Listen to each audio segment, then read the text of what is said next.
नमस्कार दोस्तों। मैं आज आपको कुछ कहना चाहता हूँ और विशेष तौर से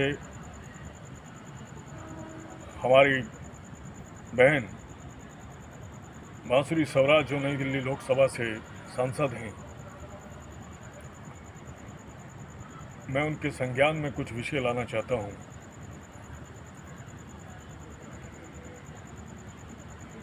कि एनडीएमसी में बढ़ते भ्रष्टाचार पर और केजरीवाल द्वारा बैठाए बेईमान अफसरान पर, जो केजरीवाल के दलाल के रूप में काम कर रहे हैं एनडीएमसी में, भ्रष्टाचार जो है वो चरम सीमा पर है।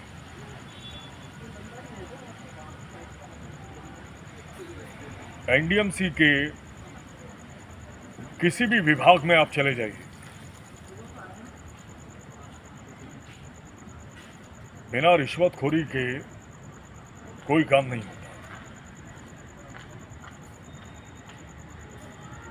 हर शाख पे एक उल्लू बैठा है, हर सीट पर एक दलाल बैठा है, एक भ्रष्टाचारी बैठा है।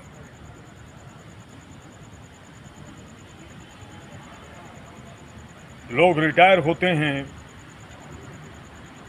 रिटायर होने के उपरांत वो महीनों महीनों अपनी अंतिम लाभांश को पाने के लिए लगातार दफ्तरों के चक्कर काटते रहते हैं।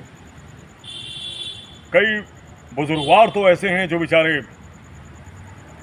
कई बीमारियों से लिप्त हैं, ना चला जाता है ना फिरा जाता है। वो अपनी पेंशन पाने के लिए, अपने अंतिम लाभांश को पाने के लिए महीनों चक्कर काटते रहते हैं। और ये जो प्रशासन में बैठे कर्मचारी हैं, ये तो ऐसे दलाल के रूप में बैठे हैं कि बिना पैसे के ना तो इनके कानों को सुनाई देता है, ना इनकी आंखों को दिखाई देता है किसी का दर्द, किसी की पीड़ा। 17वें फ्लोर पर, एनडीएमसी के 17वें फ्लोर पर आप जाइए तो वो पूरा जो एक फ्लोर है वो एक गैंग की तरह काम कर रहा है। गैंग आपकी सीट पर आएगा तो आप मत करना, मेरी सीट पर आएगा तो मैं नहीं करूंगा। जब तक देनदारी तय नहीं होगी ना तो आप सुनेंगे ना मैं सुनूंगा। ये हालात इस एनडीएमसी के हैं।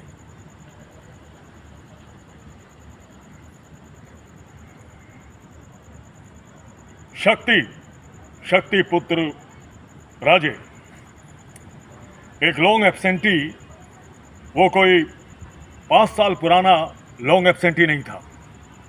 अंजुम सिद्दीकी निदेशिका सीजीआईटी सेल,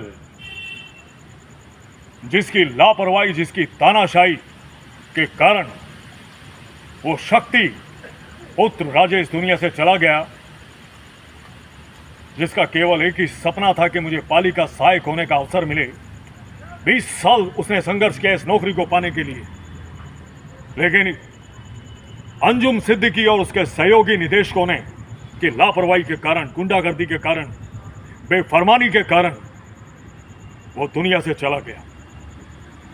और ऐसे कई लोग एब्सेंटी हैं जो अपनी मौत का इंतजार कर रहे हैं। और हमने प्रशासन से मांग की है कि हमें मैजिस्ट्रेटी जांच चाहिए। अंजुम सिद्दीकी और उनके द्वारा बनाई कमेटी में शामिल अफसर, उनके खिलाफ मैजिस्ट्रेटी जांच हो, दोषी पाए जाने पर उनकी गिरफ्तारी हो, उन पर मुकदमा दर्ज हो और उन्हें जेल भेजा जाए। और शक्ति पुत्र राजे की जगह उसकी बेसहारा बहन, निराश्रित बहन को नियुक्ति दी जाए और उनकी आर्थिक मदद की जाए।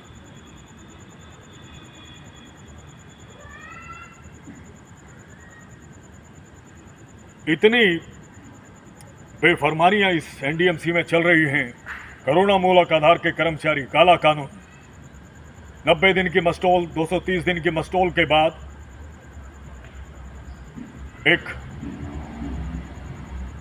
एक लावारिस यतीम समझकर धक्के मारकर बाहर निकाल देते हैं एनडीएमसी से।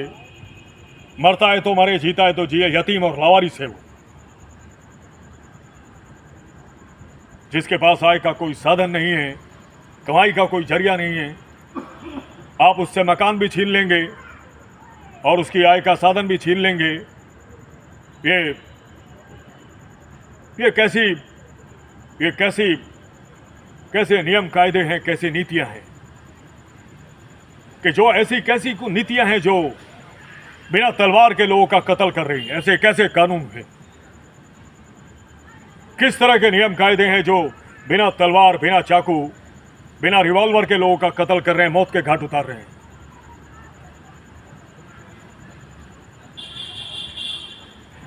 कर्मचारी इंतजार में मर जाता है, उसे इंसाफ नहीं मिलता है।